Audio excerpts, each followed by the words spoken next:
Bonjour à toutes et à tous. Je suis ravie de vous retrouver au sein du CFA de la Chambre de métier et de l'artisanat du Loiret. Je vais vous présenter lors d'un webinaire la thématique suivante. Découvrir le pôle automobile et mobilité au sein du CFA de la CMA Loiret situé à Orléans. Tout d'abord, je vais me présenter. Donc, je suis Clotilde Kroupa. Je suis chargée de promotion au CFA de la Chambre de métier et je vais parcourir avec vous un certain nombre de thématiques. Tout d'abord, je vais vous faire une présentation générale de notre pôle auto et mobilité. Donc, sachez tout d'abord que notre établissement accueille plus de 1000 apprentis, tous apprentis, donc ils ont signé un contrat d'apprentissage et ils viennent préparer une formation dans l'un des 4 pôles de formation que nous proposons. Au sein de notre CFA, nous proposons donc un pôle de formation dans le domaine de l'alimentation, de la restauration, de la beauté, santé, bien-être et du pôle automobile et mobilité. C'est sur ce pôle que je vais vous faire ma présentation. Plus que de grands mots, je vous propose de visionner une vidéo qui a été réalisée lors de la réalisation de notre visite virtuelle au CFA, qui sera animée par Florent Crevet, le responsable d'unité pédagogique du pôle auto et mobilité, et qui vous informe sur l'ensemble des caractéristiques de ce pôle. Laissez-moi partager mon écran sur cette vidéo.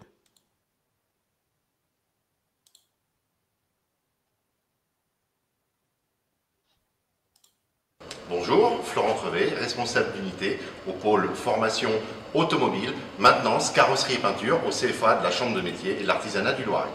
Le centre de formation vous propose au pôle automobile 9 formations, du CAP au bac professionnel, en maintenance, auto, moto, matériel parc et jardin, en carrosserie et en peinture.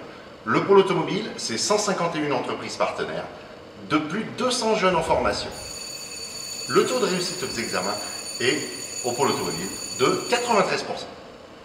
Afin de répondre au mieux à l'employabilité des jeunes et aux exigences des entreprises, nous sommes en veille permanente en partenariat avec les constructeurs pour être toujours au top dans l'évolution des technologies. Afin de mettre en avant les apprentis du CFA, nous les faisons participer régulièrement à des concours régionaux, nationaux, internationaux, comme les Olympiades des métiers ou des partenariats avec des constructeurs.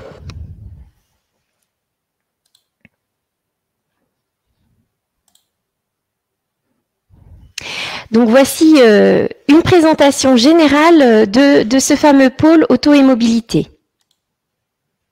Je voulais poursuivre en vous faisant partager un nouvel outil qui va nous permettre de traiter de la thématique des plateaux techniques performants. En fait, notre CFA a eu la chance d'être entièrement rénové ces 2 dernières années et notamment en ce qui concerne tous les plateaux techniques de l'automobile. Nous avons à ce jour, au sein de notre CFA, donc 2 ateliers mécanique automobile, un atelier carrosserie, un atelier motocycle, un atelier de parcs et jardins, et également un magasin pédagogique qui permet de former les futurs conseillers en pièces détachées. Donc pour vous permettre de mieux comprendre l'ensemble de ces espaces, je vais partager avec vous quelques vues que nous avons réalisées de notre visite virtuelle du CFA. Pour cela, je vais partager mon écran de cette manière.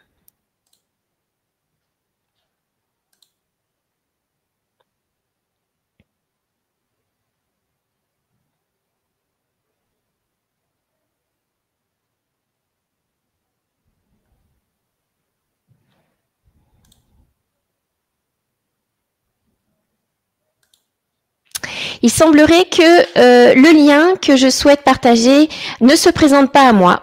Donc, je vais simplement vous proposer, du coup, de pouvoir vous connecter à cette visite virtuelle. Donc, sur la présentation que je suis en train de dérouler, vous avez le lien HTTPS avec l'ensemble du lien Internet qui vous permettra d'y accéder. Cette visite est également accessible sur notre site Internet sur www.cfacm45.fr. Donc, désolé pour ce partage d'écran qui ne fonctionne pas, mais c'est malheureusement le lot des contraintes techniques parfois. Donc, je vous engage à vous y rendre de votre propre initiative et je vous espère une belle visite virtuelle sur nos différents plateaux techniques. Poursuivons à présent avec l'offre de formation. Au sein de notre CFA, nous préparons des apprentis à différents types de formations.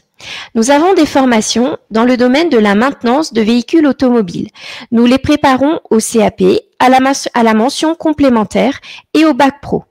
Nous avons également une formation en maintenance de motocycle sur un CAP. Nous proposons également la formation maintenance de matériel de parcs et jardins au niveau du CAP et également de réparation des carrosseries. Nous avons le CAP et le bac pro. Et enfin, toujours dans le domaine de la carrosserie, nous proposons le CAP en peinture en carrosserie qui se prépare en 1 an après le CAP. Si vous souhaitez avoir des précisions sur l'ensemble de ces formations, je vous engage à vous connecter sur notre site internet dont vous avez le lien ci-dessous et vous retrouverez une fiche métier pour chacun de ces diplômes. Alors, cette présentation, au-delà de la présentation de nos formations, va me permettre de faire un focus sur une formation qui nous semble tout à fait intéressante. En effet, la plupart d'entre vous connaissent déjà les formations CAP, donc certificat d'aptitude professionnelle, ou bac pro, bac professionnel. Néanmoins, les poursuites de formation sont moins connues.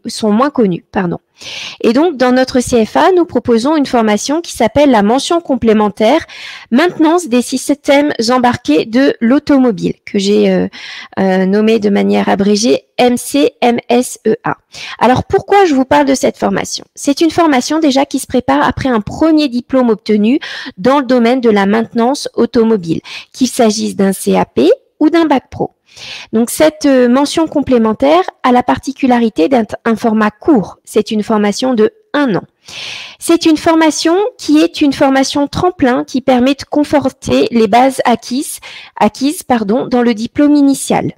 C'est également une spécialisation qui favorise l'insertion dans la vie active. Donc, c'est un diplôme qui est court et qui permet vraiment de conforter un premier diplôme avec une spécialisation.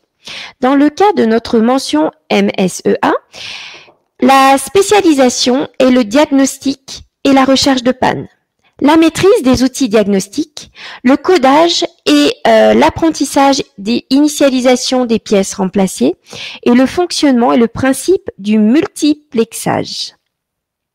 C'est assez technique et encore une fois, plus que des grands mots, je vous propose de partager lors d'une petite vidéo le cours de Monsieur de Coligny, qui est professeur de mécanique automobile au CFA.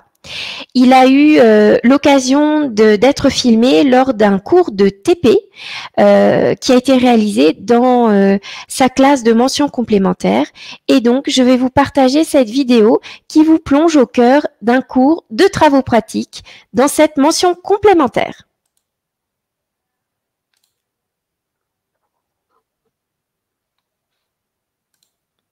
Donc on va procéder au contrôle, aux différents contrôles nécessaires pour savoir justement d'où vient le problème.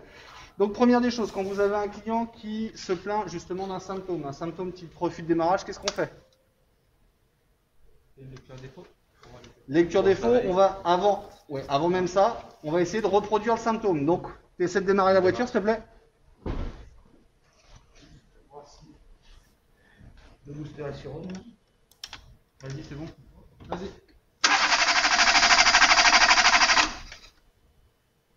Donc là, on constate bien que la voiture refuse de démarrer. Ok. Donc de là, effectivement, on va partir après sur un contrôle des défauts. Donc on y vas, Evan? Ou sinon Fouad, comme tu veux. On procède au contrôle des défauts. Impeccable, pas de défaut, on peut rendre la voiture au client? Non. Donc vous voyez, là on a l'exemple typique justement que la valise Diag c'est un très bon outil, mais que ça ne dit pas tout. D'accord? Donc là l'intérêt, ça va être justement de mettre certains contrôles en place pour savoir ce qui peut se passer. Parce que vous voyez là, la voiture ne voit aucun défaut, le calculateur ne voit aucun défaut, et pourtant le défaut il est bien physique. Hein. Il est bien là. Ok? Donc, l'intérêt du diagnostic, ça va être essayer de mettre en place des contrôles et de se dire dans sa tête qu'est-ce que je vais mettre comme contrôle judicieux en place pour essayer d'être le plus efficace et le plus rapide possible. Ok? Donc là, tant que vous avez la valise, qu'est-ce que vous pouvez faire d'autre comme contrôle?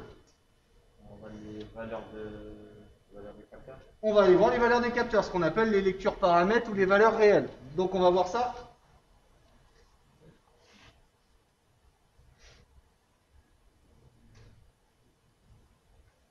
Voilà. Et donc, un des premiers capteurs qu'on va regarder, ça va être quoi? Capteur régime moteur. Régime moteur, voir si on a quelque chose.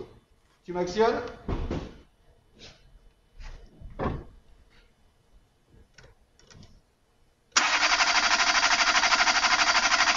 entend le moteur qui tourne et pourtant on voit que le régime moteur reste à 0 tout le monde. Ok. Il y a donc de grandes chances que le souci, effectivement, vienne de ce capteur qui nous calcule le régime moteur, le régime et la position moteur. Donc de là, on va mettre en place des contrôles pour pouvoir justement aller vérifier ce capteur. Donc avant de mettre en place les contrôles, il va falloir déjà s'intéresser à quel est le type de capteur qu'on va retrouver sur cette voiture. Pour cela, on va utiliser quel outil qui va nous donner des informations justement sur l'équipement monté dans la voiture? La revue technique. La revue technique. On y va?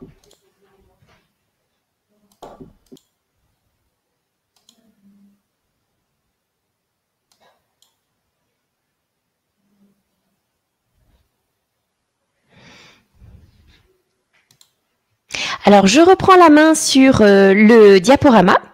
Donc, j'espère que cette vidéo vous aura permis de bien comprendre les particularités de cette poursuite de formation. On est vraiment sur le diagnostic, sur les aspects techniques électriques de la voiture. En tout cas, n'hésitez pas à vous connecter sur la chaîne YouTube du CFA qui vous permettra de voir un certain nombre de vidéos de ce type pour plonger au cœur des cours de travaux pratiques de nos professeurs de mécanique et de carrosserie. Donc, poursuivons notre présentation. Après la présentation de cette poursuite de formation dans notre établissement, je vais vous proposer de découvrir deux nouveaux diplômes qui vont être ouverts à la rentrée 2021. Alors, ces deux diplômes sont des certificats de qualification professionnelle ou CQP. Le premier s'intitule Contrôleur technique de véhicules légers et le deuxième, conseiller de vente confirmée en pièces de rechange et accessoires. Nous avons préparé une petite vidéo pour vous présenter chacun de ces deux CQP, pour vous présenter les modalités pour pouvoir accéder à cette formation, puisqu'à la différence de l'apprentissage, il s'agit de contrats de professionnalisation. Donc, les modalités sont différentes et les domaines, on va dire, professionnels qui sont touchés sont également complémentaires à notre offre de formation.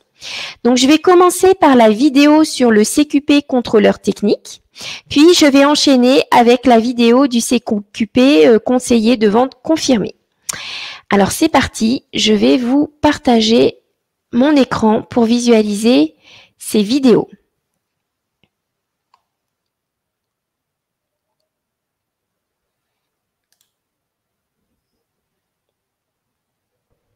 Bienvenue dans les ateliers de maintenance du CFA de la Chambre de métier. Je vais vous présenter à présent une formation, le certificat de qualification professionnelle contrôleur technique en véhicules légers. Donc cette formation est là pour répondre aux attentes des entreprises, pour être contrôleur technique sur des véhicules que l'on dit légers, c'est-à-dire ce sont des véhicules à particuliers. Cette formation est éligible aux personnes qui ont un CAP du domaine de l'automobile, de l'industriel ou du poids lourd, avec 2 ans d'expérience, ou un bac professionnel issu du monde de la maintenance automobile, industrielle ou poids lourd, sans expérience. Cette formation se déroulera donc sur 8 mois, 15 semaines au CFA, 10 semaines en entreprise. Le CQP répond parfaitement aux exigences actuelles du monde de l'automobile pour être un contrôleur technique.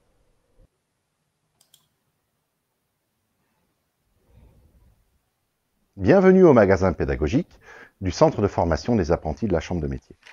Je vous présente à présent le CQP de conseiller vendeur confirmé en pièces de rechange et accessoires. Cette formation a une durée de 13 mois, 18 semaines de formation au CFA, en contrat de professionnalisation. Afin de pouvoir accéder à cette formation, vous devez avoir comme prérequis un CAP du monde de l'automobile ou un bac général ou professionnel ou répondre à toutes les attentes pour pouvoir rentrer sur cette formation suite à des différents questionnaires et évaluations. Cette formation donc se déroule sur 13 mois, 18 semaines de formation au CFA. Afin de répondre à une parfaite employabilité, vous aurez bien sûr vos semaines d'immersion en entreprise.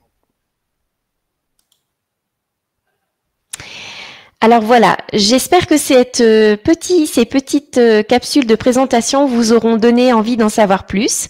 Sachez que nous serons là évidemment pour vous donner toutes les précisions nécessaires pour vous permettre d'accéder, si vous avez le profil requis, à ce type de formation. Je vais poursuivre cette formation en vous donnant quelques informations pratiques sur la manière dont vous pouvez intégrer le CFA et les formations par apprentissage. Alors, dans cette diapositive qui est loin d'être très colorée, il y a beaucoup de mots, je vais plutôt prendre la parole pour vous expliquer de quoi il s'agit exactement.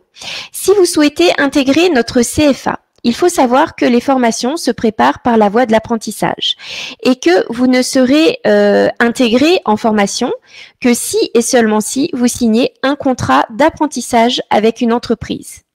Pour trouver une entreprise, c'est comme pour lorsque vous démarchez pour trouver un emploi.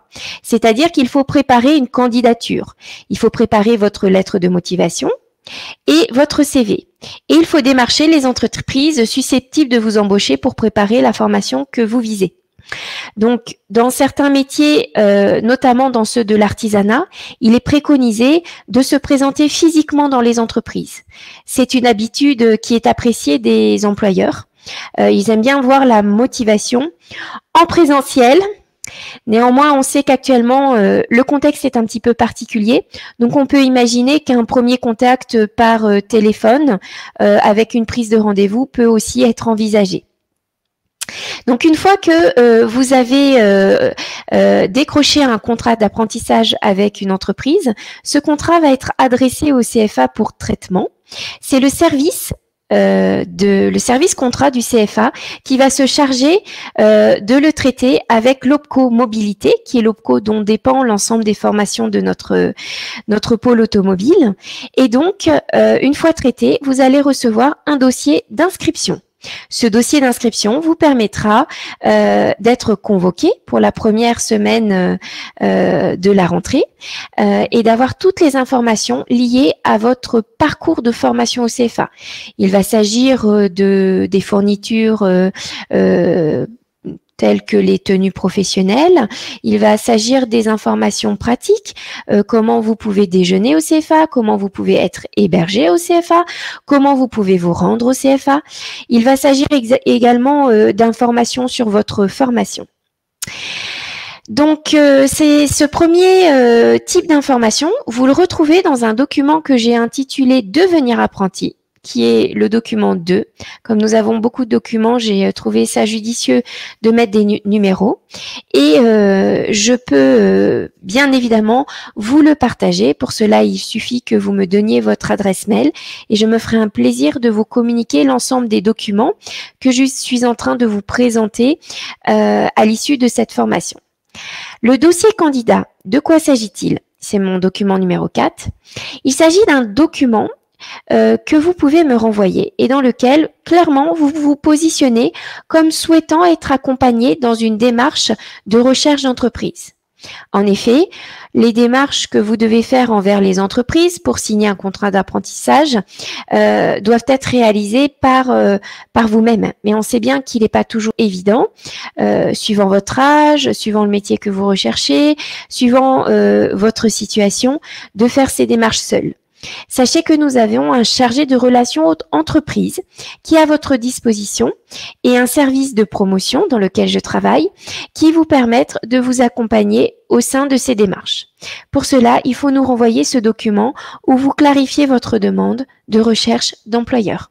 Donc, ce dossier accompagné d'une lettre de motivation et d'un CV adressé à la boîte mail cad45@cfacm45.fr et nous prenons en compte votre demande pour vous accompagner et vous aider au mieux dans votre démarche. Le document numéro 8, c'est l'avis pratique. Donc, l'avis pratique va recenser toutes les informations liées à comment je vais pouvoir accéder au CFA, donc tout ce qui est lié au transport, tout ce qui est lié à l'hébergement et tout ce qui est lié à la restauration. La dernière plaquette que nous avons réalisée, c'est la plaquette sur les aides aux apprentis.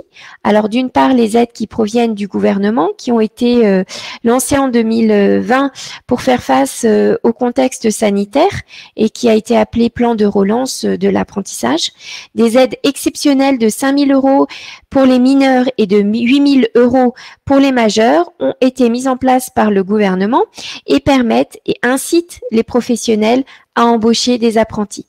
Toutes les modalités d'utilisation sont dans cette plaquette que je me ferai le plaisir de vous transmettre si vous en avez la nécessité.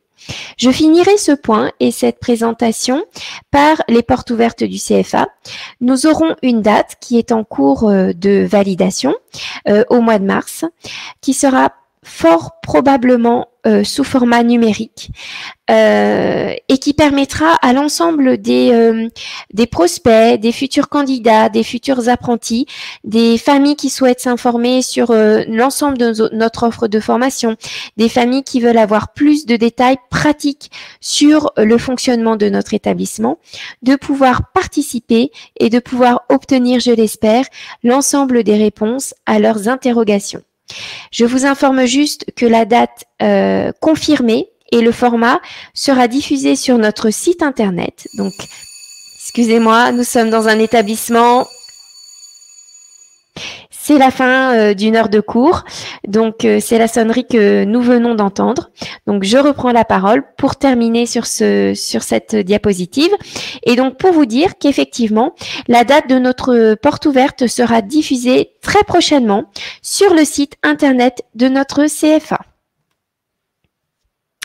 Alors, j'ai pas pu démarrer mon webinaire comme j'aurais souhaité parce qu'il y a eu quelques petits ajustements techniques. Néanmoins, je vous informe que vous avez la possibilité de rentrer des questions ou des réactions sur cette présentation. Donc, vous avez plusieurs onglets qui se présentent à vous sur votre droite, donc sur le chat. Vous avez également un onglet questions si vous voulez poser des questions. Et voilà, c'est déjà pas mal. Donc, je vous invite à poser des questions si vous le souhaitez ou à réagir sur cette présentation. Alors, j'ai une première réaction d'un participant qui me met « Merci pour les informations ». Donc, eh bien, merci à vous déjà pour votre participation. Donc, c'est Abderrachim Badak. Si vous, jeune homme, vous semblez être potentiellement un candidat pour l'apprentissage, vous avez d'autres précisions à me demander en direct, je me ferai un plaisir de vous donner ces précisions. Alors, on a une autre question de Stéphanie. Est-ce que je peux commencer ma formation si je n'ai pas de patron ? Alors, je vais faire une réponse en deux temps. La première réponse, c'est que, sur le principe, non. L'idéal pour un jeune qui veut rentrer en formation, c'est de signer un contrat d'apprentissage avec une entreprise, parce que ce qu'il faut comprendre, c'est que l'apprentissage, c'est une formation à avec 2 lieux de formation. Si l'entreprise est manquante, si le jeune ne fait que la partie au CFA, il ne va avoir qu'une partie de la formation qui sera assurée. Donc, la formation sans patron n'est pas une formation idéale. Néanmoins, l'État, le gouvernement, a mis en place un dispositif qui permet, depuis l'année 2020, de rentrer en formation sans patron. Les modalités sont encore en cours de finalisation, mais nous avons quelques jeunes qui sont rentrés en janvier avec un dispositif spécifique sans patron. Ce dispositif est géré par la médiatrice de notre CFA, Eva Meunier, qui connaît parfaitement les modalités d'utilisation, en tout cas qui connaît au CFA, qui est la personne ressource sur ces informations. Donc Stéphanie, je répondrai que l'idéal, c'est véritablement de trouver un patron. En plus, en termes de temporalité, c'est l'idéal. On va arriver au mois de mars. Les patrons commencent à savoir quels sont leurs besoins en termes de recrutement pour la rentrée. Donc, il faut vraiment se donner toutes les chances et signer un contrat d'apprentissage. Le dispositif sans patron est vraiment dédié aux jeunes qui n'auront pas trouvé de patron, mais un petit peu plus tard dans l'année. Merci Stéphanie pour votre question. Alors, je vois que dans la section questions, on a une autre question. Donc, Abderrahim me pose la question suivante. J'ai un bac professionnel en maintenance automobile et je veux suivre mes études au CFA. Alors, Abderrahim, si vous avez obtenu ce bac professionnel, je peux vous proposer 2 poursuites d'études potentielles. Donc, soit la mention complémentaire MSEA, dont j'ai fait la présentation un petit peu plus tôt dans ma présentation, qui vous donnera une spécialisation sur tout ce qui est système embarqué de l'automobile. Donc ça, c'est une possibilité de poursuite de formation. L'autre possibilité, ça serait de signer un contrat de professionnalisation dans un des 2 CQP que j'ai présenté également. En revanche, il faudrait connaître un petit peu plus votre profil pour savoir si vous êtes éligible sur cette formation. Donc, je vous engage à m'adresser un mail. Donc, toutes les coordonnées sont sur... Je vais avancer ma présentation. Sur ma présentation, vous voyez, vous avez un courriel qui s'appelle service.promotion@cfacm45.fr. J'aurai grand plaisir à vous donner toutes les modalités sur ce sujet-là. Alors, autre question de Méline. Alors, Méline, est-ce que si j'ai un bac qui n'a rien à voir et que je souhaite me réorienter, le mieux est que je passe un CAP ou un bac pro? Alors, Méline, si vous avez obtenu un baccalauréat, il faut savoir que si vous préparez un CAP, quel que soit le CAP, donc là dans le domaine de l'automobile, mais ça peut être dans un autre pôle de formation, j'en ai parlé brièvement au début de la formation, vous aurez la possibilité de raccourcir votre temps de formation de 2 ans à 1 an. D'accord? Ça, c'est la première information importante. Si vous avez obtenu un bac pro, le CAP peut se préparer en 1 an, quel que soit le domaine d'activité. En ce qui concerne le bac pro, c'est un petit peu plus compliqué parce que les bacs pro au CFA chez nous vont se préparer avec une évaluation en CCF, en contrôle en cours de formation, et donc du coup il va pas être possible de raccourcir votre temps de formation. Donc vous serez obligé de préparer un bac en 3 ans, sauf conditions exceptionnelles que je vous engage à voir directement avec notre directrice pédagogique, Madame Gudin, qui est là vraiment pour travailler de manière personnalisée sur votre profil et vos antécédents de formation. Alors, la question qu'il faut vous poser, Méline, c'est quel est le métier que vous souhaitez apprendre? Parce qu'il s'agisse d'un bac pro ou d'un CAP, finalement, c'est dans quel domaine? Donc, nous, on va vous proposer soit le domaine de la maintenance auto, soit le domaine de la carrosserie automobile, ou alors peut-être que c'est motocycle. Dans ce cas-là, nous n'avons pas de bac pro, nous avons que des CAP, ou dans le domaine de la maintenance des véhicules, le matériel espace vert. Donc ça, c'est aussi des questions qu'il faut vous poser pour affiner votre projet de formation. Voilà, j'espère que j'ai répondu à vos questions à tous les deux. Est-ce que j'ai d'autres réactions? Est-ce que j'ai d'autres formations? Non, pour le moment, je n'ai rien d'autre. Donc, je vais vous proposer de conclure cette présentation en vous rappelant que si vous avez des questions, n'hésitez pas à me contacter sur le mail service.promotion@cfacm45.fr. J'ai également laissé mon téléphone sur cette présentation. En tant que participant, vous recevrez tous un replay de cette présentation et par conséquent, vous pourrez réécouter ces informations ou avoir le détail des coordonnées si vous avez besoin de les réécouter. Un grand merci à tous pour votre attention. Je suis ravie d'avoir pu partager avec vous ce temps sur les métiers de l'automobile au CFA de la Chambre de métiers et je vous engage à vous inscrire au prochain webinaire que j'anime à nouveau dans le cadre de la semaine des services de l'automobile et des mobilités qui se déroulera jeudi à 10h, donc dans 2 jours, même horaire, et qui me permettra de partager des portraits d'apprentis, des portraits de maîtres d'apprentissage qui sont embauchés dans une concession automobile, donc la concession automobile Peugeot-Bernier, qui est un grand partenaire du CFA. Nous avons tourné des portraits d'apprentis et d'employeurs et d'employés. Donc c'est avec grand plaisir que je vous retrouverai sur ce 2e webinaire. Merci à tous, à très bientôt et bonne route.